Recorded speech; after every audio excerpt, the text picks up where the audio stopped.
In August 2009, a convicted kidnapper walked onto the campus of the University of California, Berkeley, with two teenage girls.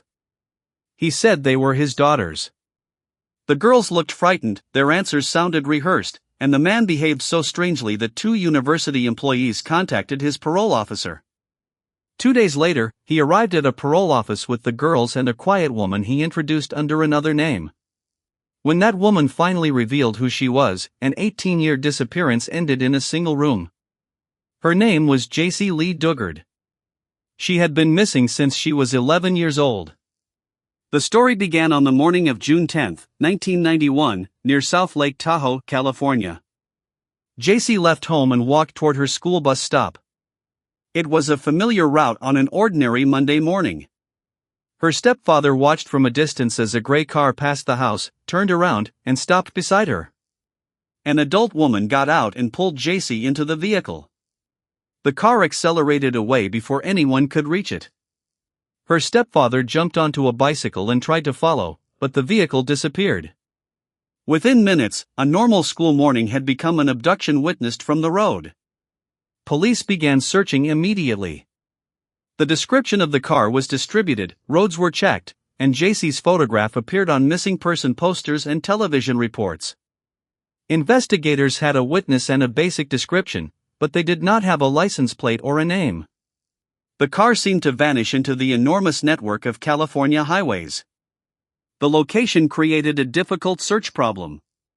South Lake Tahoe sits among forests, mountain roads, vacation properties, and routes leading quickly toward other parts of California and Nevada.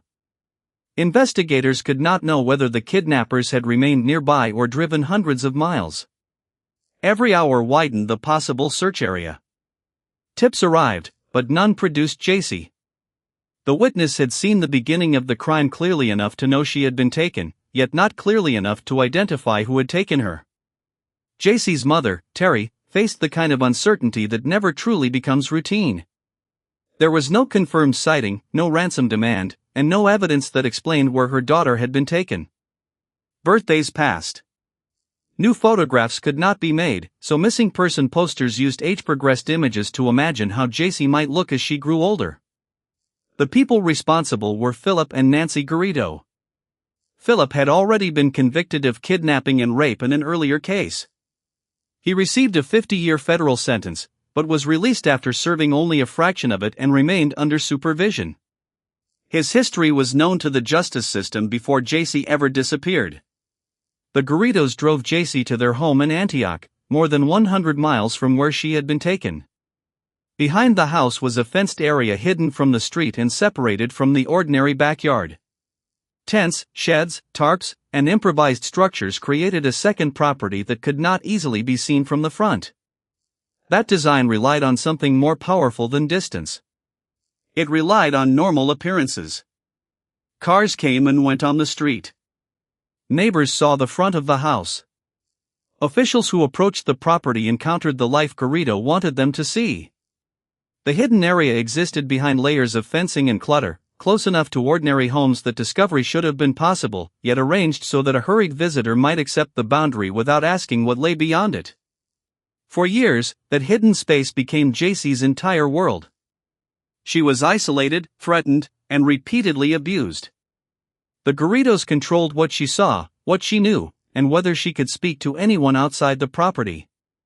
They called her Alyssa, attempting to replace her identity with one they had chosen. But Jaycee's real identity did not disappear. Survival was not passive. It required constant attention to danger, learning what might cause punishment, and making decisions inside a world where every ordinary choice had been taken away. Over time, she became the mother of two daughters. Protecting them gave her another reason to endure and another responsibility inside the closed environment. The girls grew up with almost no understanding of life beyond the compound. They did not attend a normal school. Their version of family, home, and safety was constructed by the adults controlling them. To outsiders, the Antioch house looked like one more residence in a quiet neighborhood. Behind its fences, 3 lives remained hidden. The most disturbing part of the case is not only that Jaycee was concealed. It is how often authorities came close to the truth. Philip Garrido was a registered offender and a parolee. Agents were supposed to monitor him, confirm his address, conduct home visits, and respond to signs that he was violating the conditions of release. An official review later found that his supervision was inadequate for most of the decade. California authorities were responsible for him. Required visits were missed. His risk was classified incorrectly. Information was not consistently followed through. Even when monitoring became more frequent, agents failed to examine the entire property carefully enough to discover the hidden area. The numbers in that review were extraordinary. California supervised Garrido for 123 months. Only 12 months were judged to contain satisfactory supervision. The first required home visit was delayed for almost a year. There were long periods when no home visit occurred, and another period of more than a year in which agents visited only once. Later, electronic monitoring showed where Garrido traveled, but a device attached to one person could not reveal who was hidden behind his house. Technology did not replace a complete inspection. At different times, people reported unusual activity around the home. The fenced yard, tents, and presence of children should have produced deeper questions. Yet each incomplete inspection allowed the secret to continue. The distance between Jaycee and the outside world was sometimes no more than a fence and an unchecked assumption. For her family, there was no way to know how close the system had come. They continued hoping without proof. 18 Christmases passed. Jaycee grew from a child into an adult while the public image of her remained fixed in 1991, a school photograph, a name, and the phrase missing child. Then Philip Garrido created the event that would expose him. In August 2009, he went to the University of California, Berkeley, hoping to obtain permission for a public event connected to his religious ideas. He brought Jaycee's 2 daughters with him. Lisa Campbell, who managed special events for the University Police Department, immediately noticed that something felt wrong. Garrido spoke in a disorganized way. The girls appeared withdrawn and unusually controlled.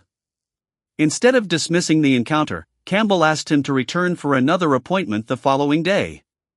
That decision was crucial. It created time to check his identity while also giving him a reason to come back.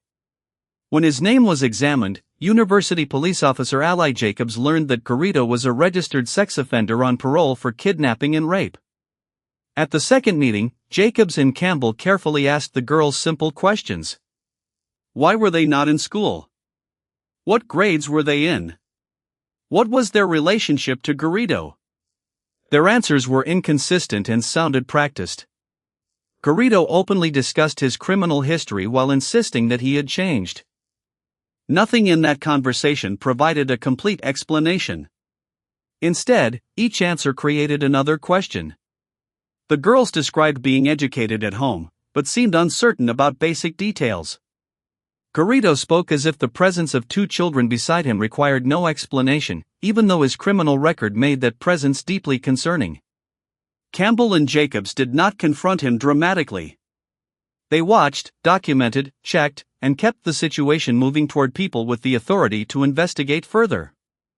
The officers did not yet have enough evidence to arrest him, but they refused to ignore what they had seen. Jacobs contacted Garrido's parole office and explained that he had appeared on campus with 2 minors. The response revealed another contradiction. According to the information known to his parole officer, Garrido did not have daughters.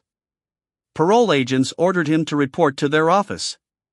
On August 26, Garrido arrived with Nancy, the 2 girls, and the woman he called Alyssa. At first, the relationships between them were difficult to understand. Their explanations changed under questioning. Investigators separated the adults and continued asking careful questions. The quiet woman eventually gave her real name: Jaycee Dugard. Her name connected 2 worlds that had remained separated for 18 years, the old missing person investigation in the mountains and the strange household now sitting inside a parole office. Detectives had to confirm that the adult woman before them was truly the child in the photographs. Questions about family history and identifying details were followed by formal verification. The unbelievable answer remained the same. For a moment, the answer was almost impossible to process. The name belonged to one of California's most famous missing child cases, a girl last seen in 1991. Jaycee was now 29 years old. The two girls with her were her daughters. Investigators confirmed her identity and contacted her mother. After more than 18 years, Terry heard the word she had refused to stop hoping for: Jaycee was alive. The reunion could not restore the childhood that had been stolen, but it ended the uncertainty that had shaped the family for nearly 2 decades. Rescue was the end of captivity, not the end of recovery. Jaycee and her daughters entered a world filled with cameras, headlines, legal questions, and people who wanted immediate explanations. Authorities protected their location while specialists helped the family reconnect. Everyday decisions that most people make without thinking had to be learned in freedom. Privacy became part of safety, and time became something Jaycee could finally direct for herself. Philip and Nancy Garrido were arrested. Investigators searched the Antioch property and found the concealed compound behind the house. The tents, sheds, fences, and partitions explained how 3 people had remained hidden inside a residential neighborhood. They also made the failures of previous supervision visible in physical form. The official review was devastating. During the 123 months that California had jurisdiction over Garrido, the internal assessment found only 12 months of satisfactory supervision. Agents had missed required home visits, collateral contacts, drug tests, and opportunities to identify obvious violations. The report concluded that repeated failures had allowed his crimes to remain undiscovered. The case changed the way the public understood long-term captivity. People asked why Jaycee had not simply run when limited opportunities appeared. But that question misunderstands coercive control. A child taken by violence can be trained through threats, isolation, dependency, and fear to believe that escape will bring greater danger to herself or to the people she loves. By the time an outside door becomes visible, the captor may have spent years constructing invisible barriers around it. Jaycee's actions were shaped by survival and by the need to protect her daughters. The responsibility for the crime belonged entirely to the people who abducted and controlled her, and the responsibility for missed interventions belonged to the institutions that failed to act with sufficient care. In 2011, Philip and Nancy Garrido pleaded guilty. Philip received a sentence of 431 years to life. Nancy received 36 years to life. The plea spared Jaycee and her daughters from being forced to testify at a public trial. The sentences answered the legal question of responsibility, but the investigation raised a broader question about accountability. Garrido had been known as a dangerous offender before 1991. His record, address, and parole status were available to the agencies supervising him. The discovery did not require a new forensic technology or an anonymous confession. It required someone to notice that the facts standing in front of them did not fit the official story. Jaycee later chose to tell her story in her own words and established work intended to help families recovering from trauma. That decision changed the final image of the case. She was no longer only the 11-year-old face on a missing poster or the unidentified woman in a parole office. She was a survivor defining what came after rescue. The case also left a warning that extends beyond one property. Procedures are not protection unless someone follows them. A home visit is not meaningful if the entire location is not examined. A risk classification is not useful if a known history is ignored. And an unusual detail is not small when it is the only visible part of a hidden crime. Lisa Campbell and Allie Jacobs did not solve the case because they already knew Jaycee was nearby. They solved it because they noticed contradictions and refused to explain them away. 2 girls seemed afraid. Their answers did not match.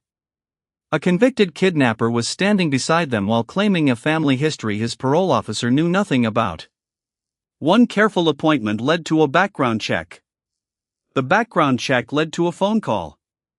The phone call led to a parole meeting. And inside that meeting, a woman spoke the name that investigators had been searching for since 1991. Jaycee Dugard was missing for 18 years, 2 months, and 16 days. The search ended not with a dramatic chase, but with a question asked by someone who paid attention. Her story is about the horror of a childhood taken, but it is also about endurance, the power of being believed, and the importance of looking again when something does not feel right.